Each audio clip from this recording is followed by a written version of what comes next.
বিমান ওঠানামায় বাধা, তাই পড়া যাবে না নামাজ। বন্ধ হলো মসজিদে নামাজ পড়া। 136 বছরের ইতিহাসের ইতি শনিবার থেকেই বন্ধ করা হয় এন্ট্রি পাস দেওয়া। কি কারণে বন্ধ হলো নামাজ পাঠ?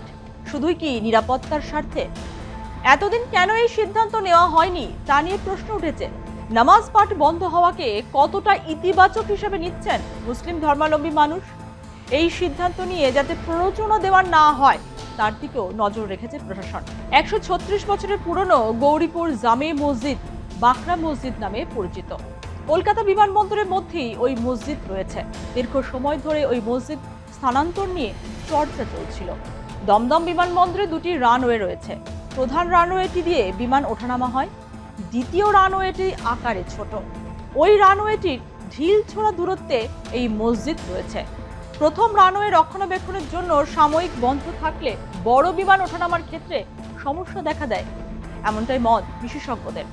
ওই মসজিদের কারণে বিমান ওঠানামার ক্ষেত্রেও ঝুঁকি থাকে বলে মত বিমানবন্দরের আধিকারিকদের। দ্বিতীয় রানওয়ে সম্প্রসারণের কাজও থমকে। বেশ কয়েক দশক ধরে ওই মসজিদ সরানো নিয়ে চর্চা চলছিল, আলোচনাও হয়েছে, কিন্তু এই বিষয়ে স্থির সিদ্ধান্ত আসা সম্ভব হয়নি এতদিন। রাজ্যে পালাবদলের পর এবার দমদম বিমানবন্দরের ভিতর থেকে মসজিদ সরানোর পদক্ষেপ করা শুরু হয়েছে। বিমানবন্দর কর্তৃপক্ষ প্রশাসনিক মহলে বৈঠকও হয়। মসজিদ ওই জমি থেকে সরানো হবে, সেই চর্চা চলছিল বেশ কয়েকদিন ধরে। সেই প্রক্রিয়া যেন এদিন থেকেই শুরু হলো। মসজিদে যাওয়ার জন্য বিরাটি পরবর্তী বাকরা এলাকার উল্টো দিকের একটি অংশ দিয়ে মসজিদে যেতে হতো।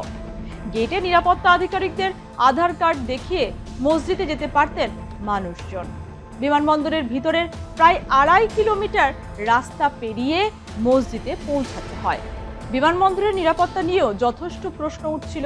শনিবার থেকে ওই গেট দিয়ে ঢোকার জন্য বিমানবন্দরের তরফে এন্ট্রি পাস বন্ধ করা হয়। মসজিদে নামাজ পড়াও বন্ধ হয়। শনিবার ওই এলাকায় উপস্থিত ছিলেন স্থানীয় বিধায়ক সৌরভ শিকদার। তিনি স্থানীয়দের সঙ্গে এই বিষয় নিয়ে কথাও বলেন। পরবর্তীতে বিধায়ক জানিয়েছেন, নামাজ পড়তে আসা বেশিরভাগ মানুষই এই পদক্ষেপে রাজি হয়েছেন। বিমানবন্দরের নিরাপত্তার বিষয়টি এক্ষেত্রে ভাবা হচ্ছে। শুধু তাই নয়, এই বিষয়ে যাতে কোনো রকম প্ররোচনা না দেওয়া হয় সেই অনুরোধও বিধায়ক করেছেন। দেখুন, মসজিদটি এয়ারপোর্ট অথরিটির জায়গা, রাজ্য সরকারের জায়গায় নয়। এই ব্যাপারে চূড়ান্ত সিদ্ধান্ত এয়ারপোর্ট অথরিটি করতে পারবে। কিন্তু আমি যে বিষয়টা আপনাদের সঙ্গে বলতে চাই, এই মসজিদটির জন্য এক ধারে যেরকম নিরাপত্তা বিঘ্নিত হচ্ছে, লক্ষ লক্ষ যাত্রীর জীবন ঝুঁকিতে থাকছে। কারণ হচ্ছে এখানে যে ঢুকছে, যারা ওখানে নামাজ পড়তে, তাদের কোনো পাস ইস্যু করা হয় না, তারা খালি আধার কার্ড দেখিয়ে ঢোকে।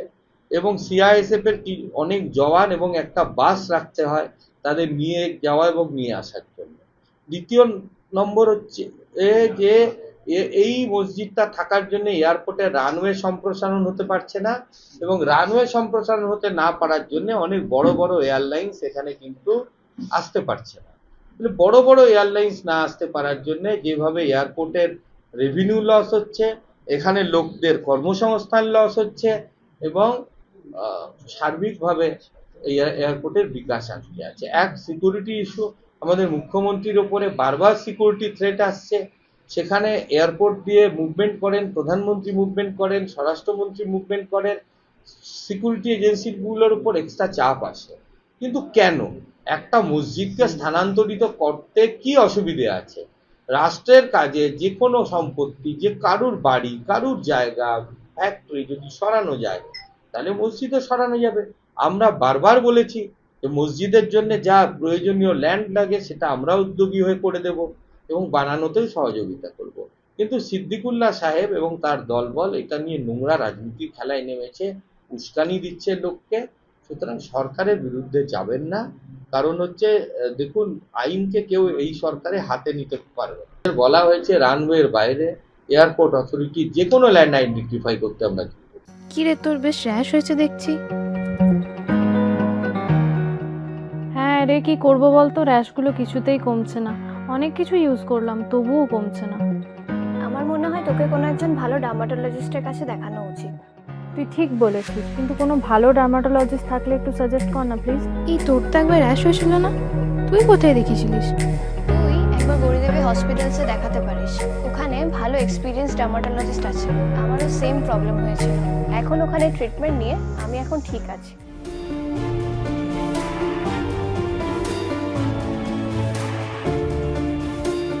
গৌরী দেবী হসপিটাল, রাজবাঁধ, দুর্গাপুর। যোগাযোগ 8001003333, 8001113333।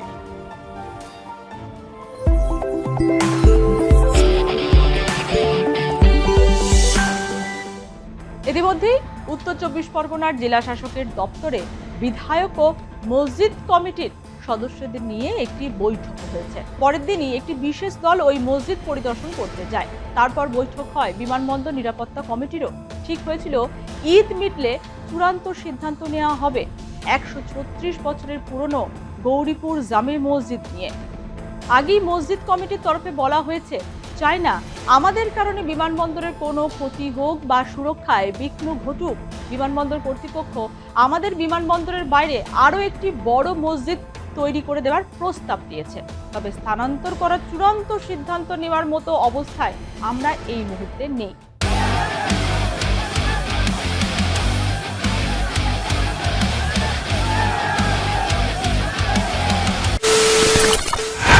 খবরের নামে প্রতিদিন সন্ধে আপনার ড্রয়িং রুমে কি শুধুই চিৎকার চেঁচামেচি খেয়ে আসে? বিতর্কের নামে চলে গালাগালি আর কাদা ছোড়াছুড়ি। এবার সময় পরিবর্তনের,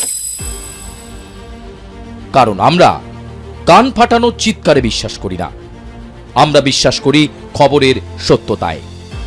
আমরা কোনো পক্ষের হয়ে গলা ফাটাই না, আমরা সাধারণ মানুষের হয়ে প্রশ্ন তুলি।